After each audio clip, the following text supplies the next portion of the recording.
This lesson is about the complete rules for pronouncing the letter Ra. Objectives: to understand all the 15 rules surrounding the pronunciation of the letter Ra. And what we're talking about here is there's 15 rules which help you to determine whether the Ra should be tafkhim or tarqiq, i.e. heavy or light. So what we've got 15 rules for the letter Ra, and they're quite complicated, but what I've done is broken them down into 3 simple groupings, which should hopefully simplify it for you. The first one is 8 rules related to when the Ra is linked to the sound of Fatha or Dhamma, in which case the Ra will always be tafkhim, and this will become apparent what I mean here in the next slide. We have 4 rules related to when the Ra is linked to a sound of Kasra, in which case the Ra will always be tarqiq. And then we have 3 exceptions for when the Ra is linked to the sound of Kasra, in which case the Ra is always tafkhim. And if you can remember these 3 groupings, once we've covered all the rules, then it becomes very easy.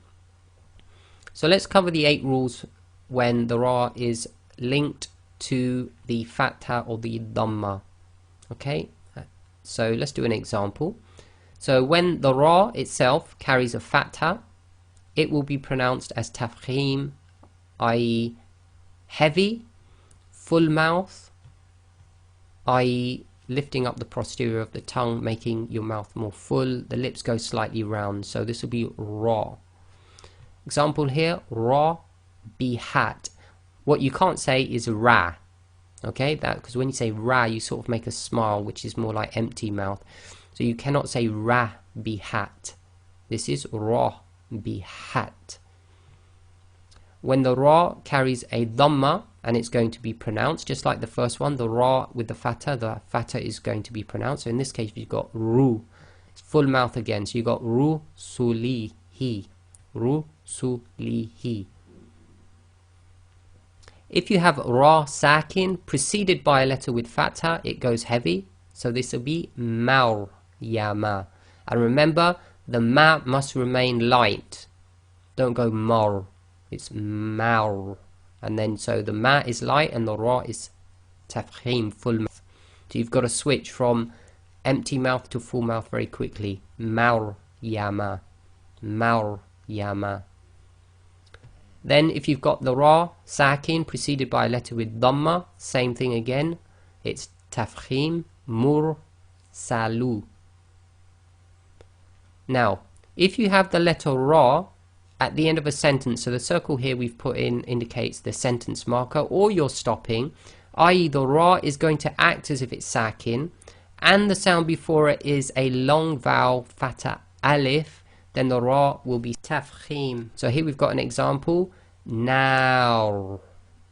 So you've got to make remember the na is light, and then you've got to make a heavy sound with the Ra, i.e. going from empty mouth to full mouth. So now. Then if you've got the Ra acting as sakin at the end of a sentence or a stop, and the previous sound before it is the long vowel Dhamma wow, then again it's heavy. So dhukur. If you've got the Ra at the end of a sentence or stop, so it's acting as sakin, and it's preceded by a letter which is sakin, and that itself is preceded by a Dhamma sound, then again it's tafkhim. So this is yusr. Okay, and these are very difficult to pronounce, the Ra's at the end of the sentence. You really need to listen to a professional Qari to see it, because sometimes the Ra is almost not audible. So that's yusr. Then we have the Ra behaving as sakin at the end of a sentence or a stop, preceded by a sakin letter, which itself is preceded by a letter with Fatha. So here we've got Fajr, and again the Fa is light, empty mouth, you must maintain that, and then you go into a heavy mouth on the Ra. So that's Fajr. So to simplify that then, whenever the Ra carries a Fatha or Dhamma and it's going to be pronounced, or the last sound before the Ra is Fatha or Dhamma and the Ra is acting as sakin, then the Ra will be tafkhim. It's as simple as that. So you can break it down to the Ra with Fatha or Dhamma being pronounced, tafkhim, heavy, or The ra is going to be sakin, whether it's actually got a sakin or it's behaving a sakin, and the previous sound before it, whether it's immediately before it or slightly more before it, is a fatha or dhamma. It will be tafkhim, i.e. heavy, full mouth. Now let's look at the 4 rules relating to kasra. Okay, so 4 rules related to kasra are always tarqiq, i.e. the ra will always be tarqiq, except for we've got 3 exceptions coming up on the next slide. So if the ra carries a kasra, it's going to be light, tarqiq. And the easy way to remember this is when you say this ra, make a big smile. So you're going to go ri.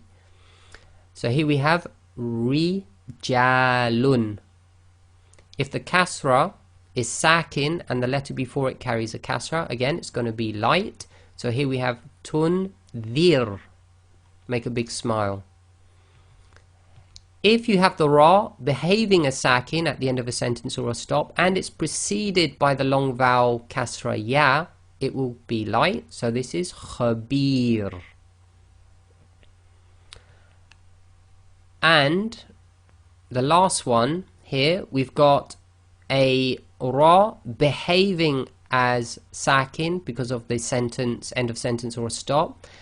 It's preceded by a letter with sukun, i.e. sakin, and itself is preceded by a letter with kasra. It will be light. So here we have dhikr.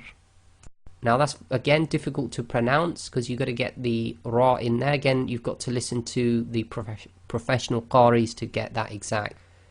So simplified rule for that is whenever the ra carries a kasra and it's going to be pronounced, or the last sound before the ra, when the ra is behaving as sakin or is actually sakin, is a kasra, then it's going to be tarqiq, i.e. light or empty mouth, said with a nice big smile. So that's 4 rules. Now we'll talk about the 3 exceptions. So they're linked to the sound of kasra. So you've got 3 rules related to kasra, but they're exceptions because in this case the ra is still going to be tafkhim. So the first one is if you've got the letter ra when it's sakin and it's preceded by a kasra, okay, but it's followed by one of the tafkhim letters, i.e.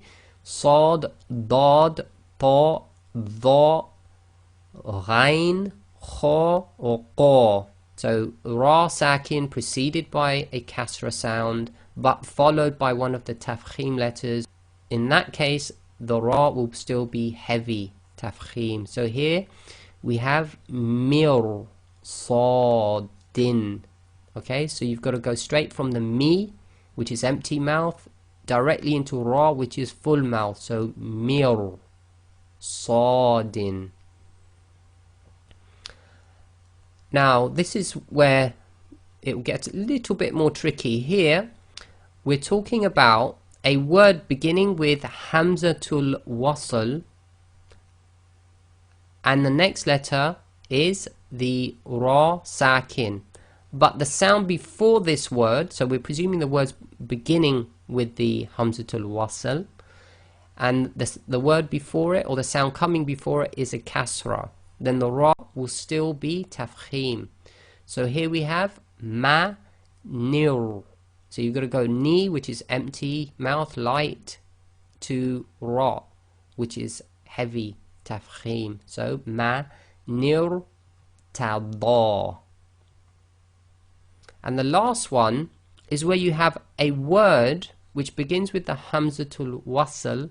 The second letter is the ra sakin. Now what I've done here, I've drawn in a small kasra. Now that you won't really see it. The reason I've done it, and we would have covered this in the lesson on hamzatul wasl and hamzatul qat, is when you have generally imperative verbs, in which case, and we covered this in the previous lesson, the hamzatul wasl is pronounced as if it's got a kasra on it. So I've drawn the kasra in, but it won't be written unless you're looking at Majidi script, in which case it will.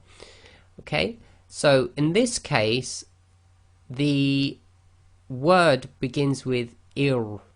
Okay, so but it's really a hamzatul wasl. Remember in the Majidi script they won't put the wasla sign on. We covered all this before. It will look like an alif with a kasra underneath it, so it'll be ir. Again, the ra will be full mouth. So here we have irji'u, and again, if you covered grammar, you understand that the hamzatul wasl will carry a kasra because the letter after the next letter after the hamzatul wasl, which is the sakin ra, i.e. the jim, is carrying a kasra. So we know that we'll have to read the hamzatul wasl with a kasra as well.